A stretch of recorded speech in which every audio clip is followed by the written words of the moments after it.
족저근막은 사실 관절이 아니거든요. 살 속이에요. 그래서 그 살 속에 공간을 만들어 가지고 정확하게 딱 염증이 있는 부분만 자르는 거.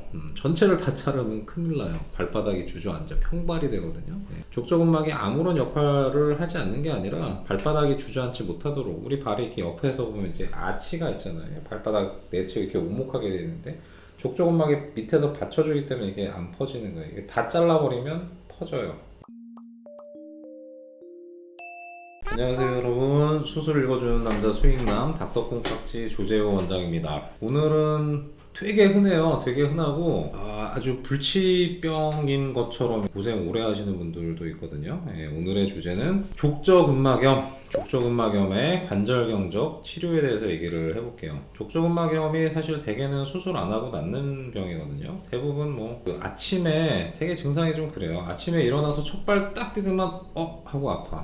첫발 딱 디뎠을 때 발바닥이 아프고 한 2-30분 정도 걸어 다니면 오히려 그리고 나서 조금 나아지는 것 같아요. 근데 또 너무 많이 활동하면 또 아파져. 그래서 대개는 이제 특징적으로 물어보는 게, 아침에 일어나서 첫발 디딜 때 많이 아프세요? 조금 걷다 보면 괜찮아지세요?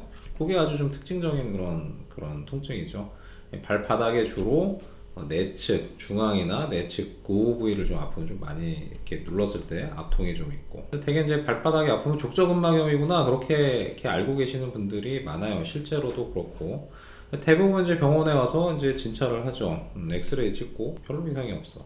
그럼 이제 되게 뭐 약 먹고 물리치료 해보다 안 되면 충격파를 할 수도 있고 레이저를 할 수도 있고, 심하면 이제 주사로 프롤로 주사를 하기도 하고 간혹 스테로이드 주사를 쓰기도 하고, 이제 그런 식으로 해서 이제 좋아지시는 분들이 많죠. 물론 평상시에 이제 집에서 자가로 할 수 있는 것 중에 이제 족저근막 스트레칭 내지는 이제 생수병 300ml짜리 조그만 거 사서 얼린 다음에 발바닥에 이렇게 대고 좀 앞뒤로 밀어주면 좀 되는 그런 아이스캔 롤링이라는 그런 스트레칭도 되면서 얼음찜질도 하는 그런 좋은 자가 치료법도 있기는 하고요. 사실 모든 사람이 이렇게 비수술 치료로 좋아지면 좋겠지만 불행히도 일부의 분들은 너무 계속 아픈 분들이 있어요.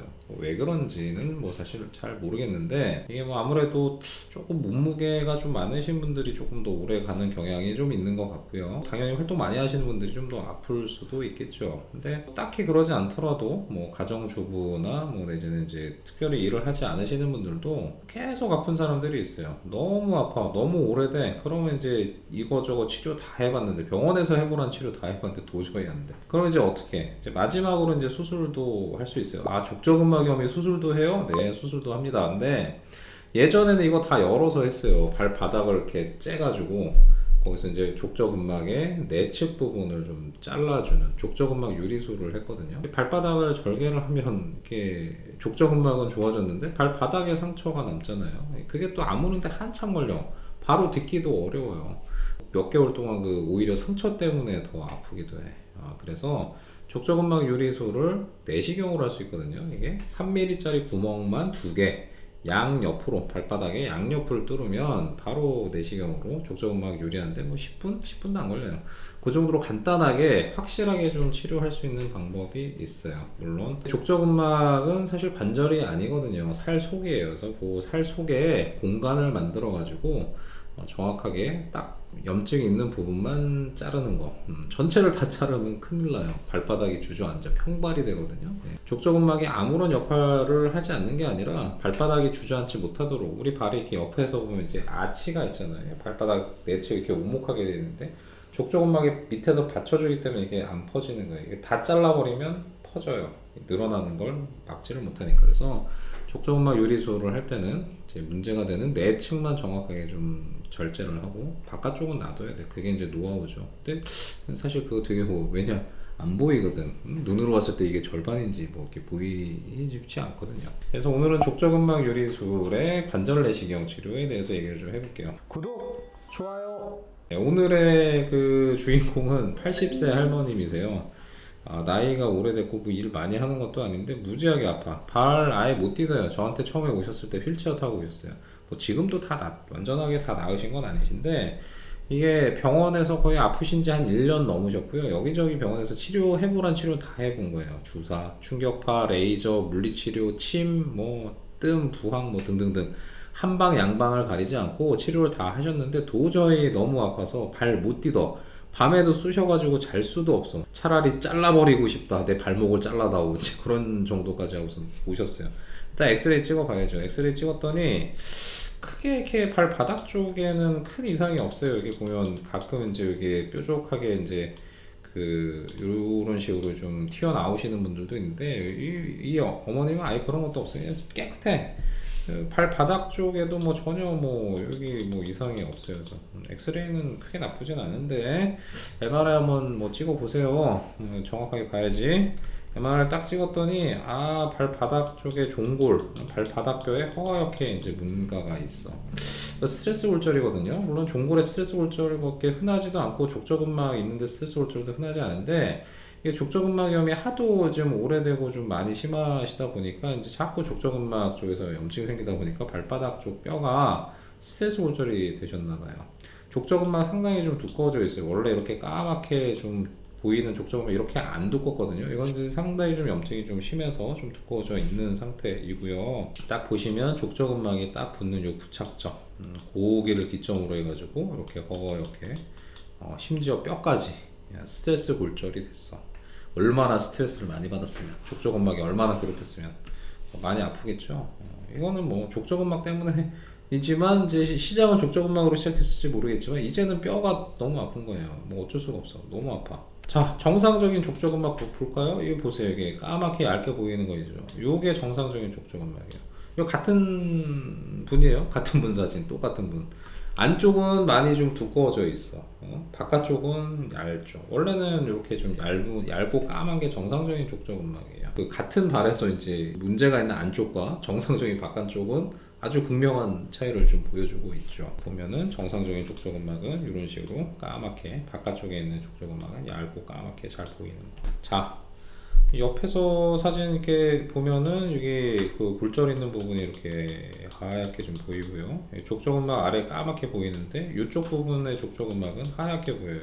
이쪽에 이제 문제가 있는 그런 족저근막. 자, 그러면 이제 도저히 뭐 한 1년 이상 됐고 이런저런 치료 무지하게 많이 했는데 도저히 이제 안 되겠어. 밤에도 아파서 잠자기도 힘들 정도로 많이 아파져요. 그럼 어떻게? 뭐 수술해야죠. 해결을 해줘야죠. 수술하는데 어머니 그냥 간단하게 나이도 뭐 좀 있고 하시니까 발바닥 열지 말고 그냥 내시경으로 간단하게 한번 해보시죠. 그러면 일단은 뭐 뼈가 좋아지는 데는 시간이 좀 걸리겠지만 그래도 족저근막이 자극을 하지 않으면 뭐 뼈도 결국은 좋아지겠죠. 일단 족저근막만 좀 합시다. 수술을 들어갔어요. 자, 여기 보시면요.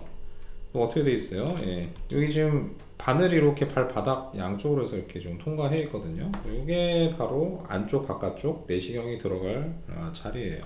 요거를 발바닥 쪽에서 보면 지금 이런 식으로 발바닥 쪽에 바늘이 이렇게 좀 들어가 있어요. 저 길 따라서 이제 내시경이 들어갈 거고요. 저거는 이제 투시기로 보면요, 이런 식으로 좀 보여요. 투시기로 보면 여기 족저근막에 이렇게 좀 있을 거거든요. 족저근막의 바로 위쪽에 위치할 수 있게 이런 식으로 그래서 족저근막 바로 위에서 이렇게 내려다 볼 수 있게 미리 위치를 만들어 놓은 거예요. 처음에 이렇게 내시경으로 들어가잖아요. 그럼 안에 아무것도 안 보여요. 관절 속 안에는 들어가면 관절은 이제 그 물을 채워 놓으면 이제 빵빵하게 부풀어서 관절 속 안이 잘 보이거든요. 들어가자마자 연골도 보이고 물렁뼈도 보이고 인대도 보이고 다 보이는데 여기는 관절이 아니야. 그냥 살 속이에요. 살 속이니까 이걸 어느 정도 좀 그 살을 좀 약간 좀 제거를 해야 돼. 이게 지방이라든지 뭐 섬유 조직을 좀 제거를 해야 그래야지 뭔가 눈에 좀 보여요. 그러니까 처음에 들어가 아무것도 안 보여. 물론 이제 이건 뭐 하다 보면 이제 노하우가 생기죠.